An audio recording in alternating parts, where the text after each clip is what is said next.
Welcome back. Whatever. I just got a little short video here. I've made these before, but I haven't filmed them. So as you know, with our cattle waters, they should have a shutoff to isolate it. So if you want to work on it, you got to take it out. You don't want to have to flip the breaker on your house or your barn or whatever and that shuts everything off, so you can just work on this. So I recommend these drinking post waters have a shutoff valve, and 90% of the time my customers have shutoff valves. Usually we're coming from a pump house or a barn, something like that, and typically there is a shutoff valve, but sometimes there's not. And I have installed these valves that I make. The design is the same every time, except it changes a little bit.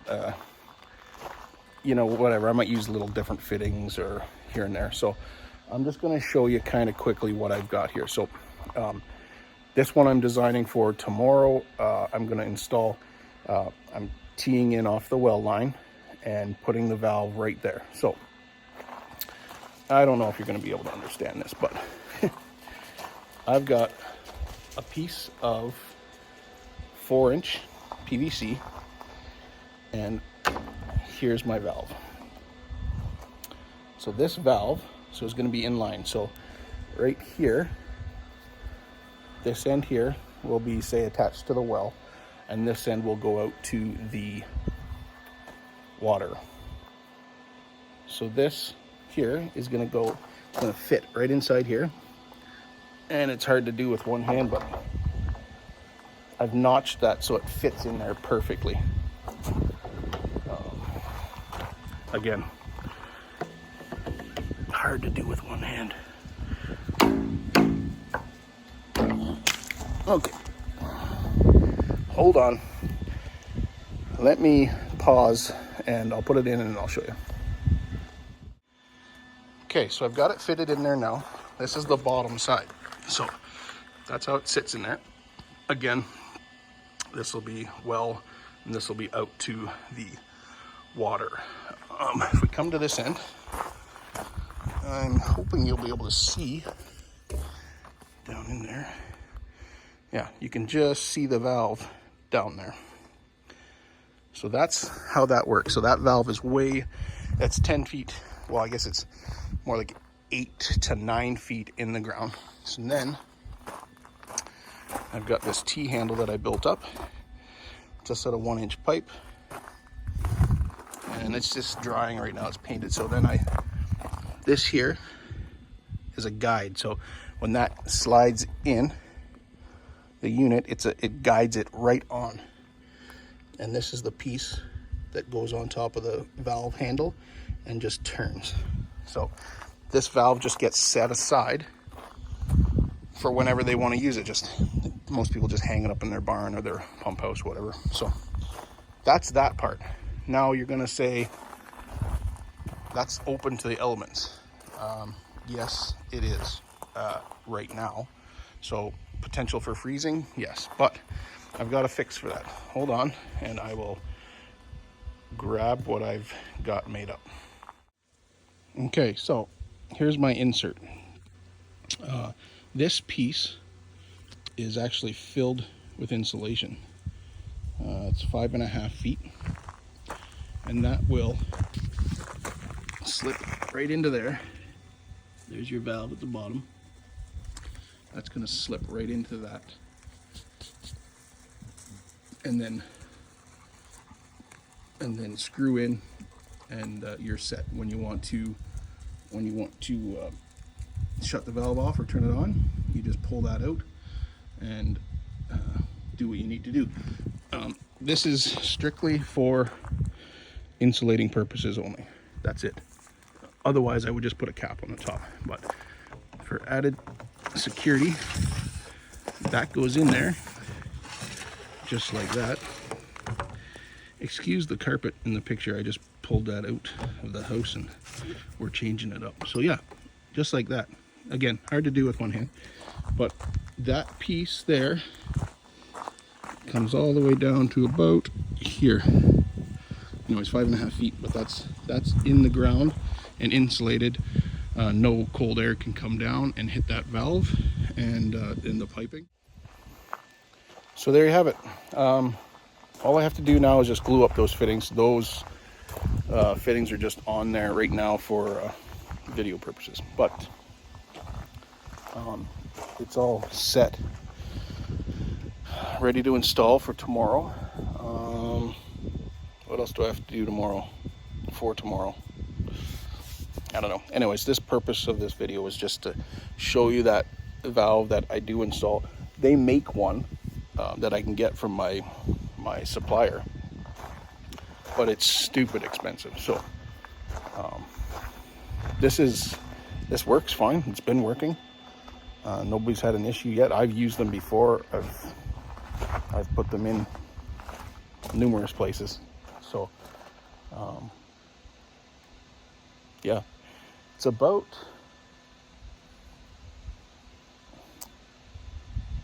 geez, I was gonna give you a price on it, but I don't know how much it costs in parts actually, because I tend to always buy everything at once and then I never really look at what it actually costs to build these things.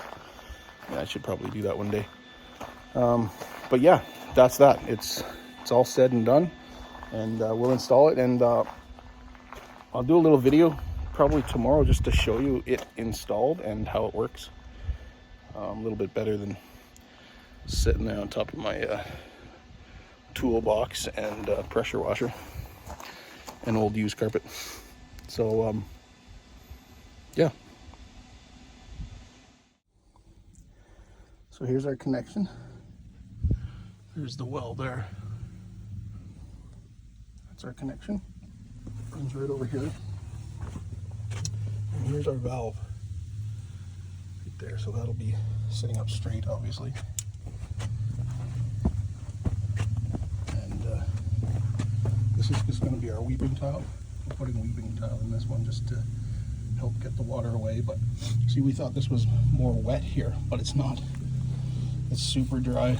So we have the pipe, we bought the pipe, so we're just going to put it in anyway. We don't need to, but it's there. This is not going to have any trouble draining at all. It's like a sandy clay, so we're good for that. But yeah, this is our valve. Now they'll be able to isolate that drinking post just by turning the T-handle up top, and we'll show you how that works after. Okay, update time. The valve that we built and installed for the customer, it worked good actually. I was about to say that it broke or failed, but it actually didn't. It didn't fail at all. But what did happen was we installed that valve at the bottom of the drain field from the drinking post. So the residual water in the ground ran to that post, and because it's got nothing inside of it except for the valve at the bottom, the water came to that post, and that's a nice easy path for it. So there was about 3 feet of water in the bottom, and the customer didn't like that. He didn't want to see that at all. So we moved it. We moved it actually up on top of a hill where there's no chance of having any groundwater or anything in it. However, when we did that, what we did was we built him a new one just so that we could do it real quick. We could have the new one installed and then just hook up our lines. So it'll be really fast. However, when we turned the water on, that valve blew apart. Why? I don't know. We have several of these in the ground working, but it is what it is.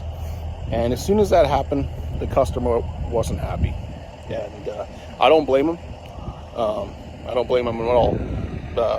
You know, when you see that happen, the first thing you think about is, okay, well, what are we going to do? Install another one? And then how long is it going to be for that one to fail? So I don't blame the guy.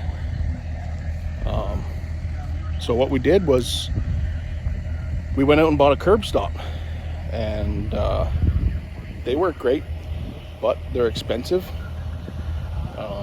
They're made of brass. They don't typically fail. I mean, the cities use them all over the place. So, but that's what we installed for them. And I'll post a picture of what those look like, and some of you probably know exactly what they look like. It's the same as the water shut off in your town home. The little nub kind of sits there at your driveway, or sometimes it's in your lawn. It's the exact same unit. So, but that's what we installed for them, and we're gonna come up with another plan with these. Like I said, they do work, the ones that we've built, but even for myself, seeing that valve fail like that didn't inspire a lot of confidence in it, that's for sure. So what we're going to do is we're going to find a brass valve, and we're going to redesign this whole thing. So what I would like to see is that valve right at the bottom, a brass valve, and we'll build a valve, our T-handle all the way up to the top, and we can have that encapsulated so no snow or water or anything gets in there. And yeah, I just like to build it better. Now that we've seen it fail, why not build it better? So we're gonna do that. These curb stops, they work good too, but the problem is